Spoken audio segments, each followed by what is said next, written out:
यांचा मावस भाऊ असल्याचे सांगितले।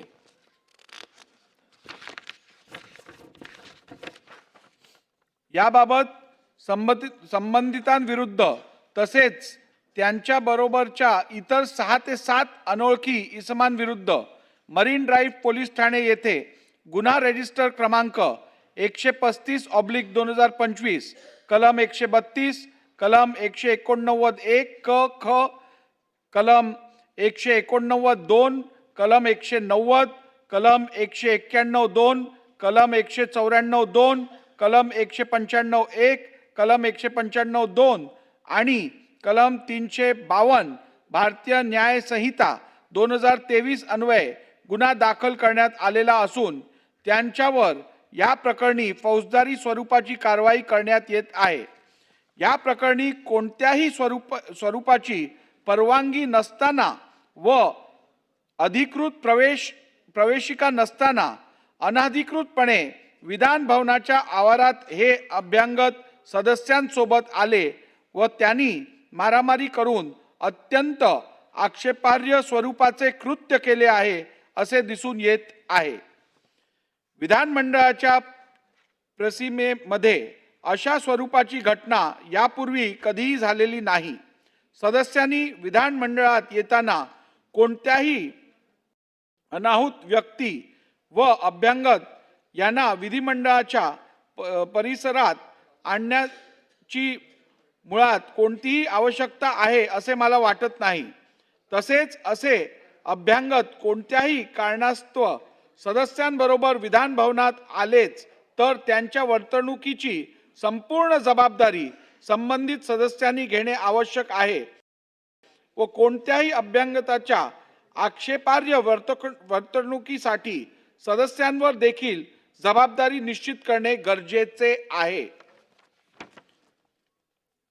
या अप्रिय घटनेच्या अनुषंगाने मी सर्व सदस्यांच्या असे निदर्शनात आणीत आहे की विधिमंडळाचे सदस्य म्हणून आपले कर्तव्य पार पाडत असताना आपणावर विधिमंडळाच्या सर्वोच्च परंपरा राखण्याचे उत्तरदायित्व व जबाबदारी आहे।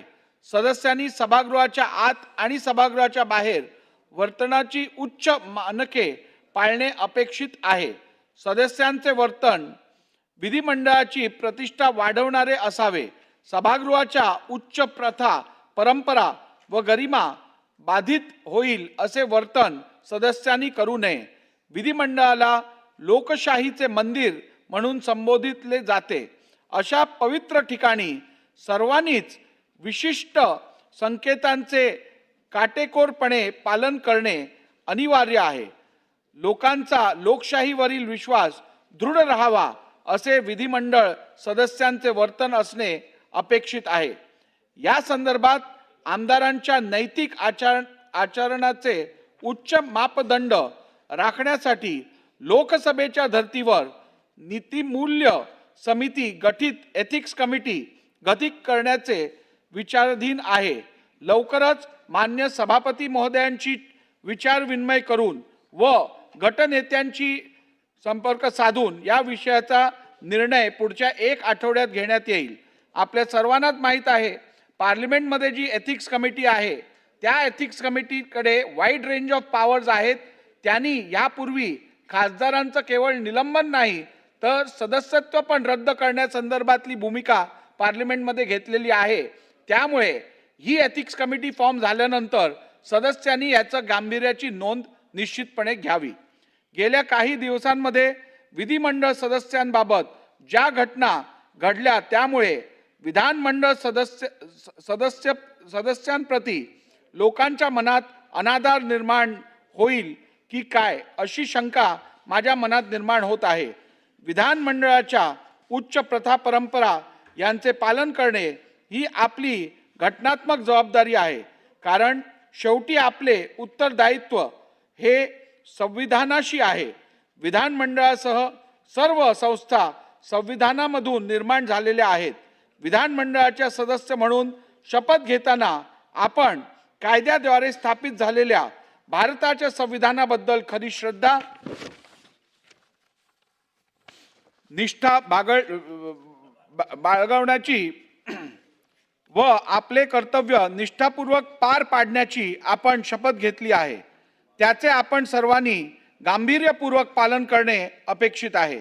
त्या दृष्टीने मी जाहीर करत आहे की विधानमंडळ परिसरात अधिवेशन कालावधीत यापुढे केवळ सन्मान्य सदस्य, त्यांचे अधिकृत स्वीय सहाय्यक व शासकीय अधिकारी यांनाच केवळ प्रवेश देण्यात येईल.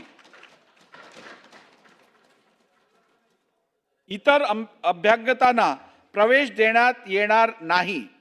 बऱ्याच वेळा मंत्री महोदयांकडूनही वेगवेगळ्या बैठका विधान भवन येथे दालनात आयोजित करण्याची व त्यासाठी अभ्यागतांना प्रवेश देण्याची विनंती करण्यात येते. मंत्री महोदयांनी देखील याचे ब्रीफिंग व बैठक मंत्रालयातील त्यांच्या दालनात घ्याव्यात असे सूचित करण्यात येत आहे.